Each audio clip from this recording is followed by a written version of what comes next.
Hi friends, welcome to Sarkar kitchen. இப்போ வந்து நம்ம 1 pot மக்ரோனி செய்ய போகிறோம். வாங்க எப்படி செய்யலான்னு பார்க்கலாம். 5 ஸ்பூன் ஆயில் ஆட் பண்ணிக்கோங்க.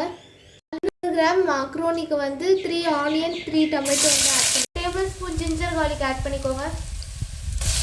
3 டொமேட்டோ ஆட் பண்ணிக்கோங்க. 1/4 கப் கர்டில் வந்து நம்ம எல்லா மசாலாவும் ஆட் பண்ணணும்.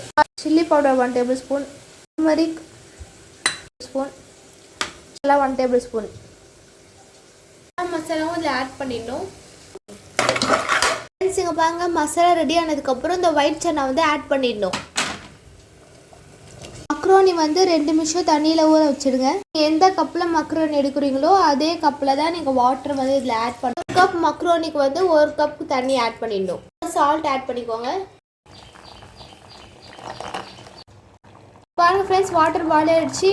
இப்போ வந்து மூடி வச்சிடுங்க. ஹை ஃப்ளேமில் வந்து ஒரு விசில் விடணும், லோ ஃப்ளேமில் வந்து ஒரு விசில் விடணும். அதுக்கப்புறம் கேஸ் ஆஃப் பண்ணிவிடு. விசில் எல்லாம் போன பிறகு ஓப்பன் பண்ணணும். ஃப்ரெண்ட்ஸ் பாருங்கள், ஃப்ரெண்ட்ஸ் சூப்பராக வந்திருக்கு மக்ரோனி. இது கிண்டி விட்டுருங்க ஃப்ரெண்ட்ஸ். இது கொஞ்சம் ஆடின பிறகு உதறே ஆடும் ஃப்ரெண்ட்ஸ். இது நீங்கள் கண்டிப்பாக ட்ரை பண்ணுங்க. பாருங்கள், பார்க்கவே எம்மையாக இருக்குது. ஸோ தேங்க்யூ ஃபார் வாட்சிங். Please like, share and subscribe.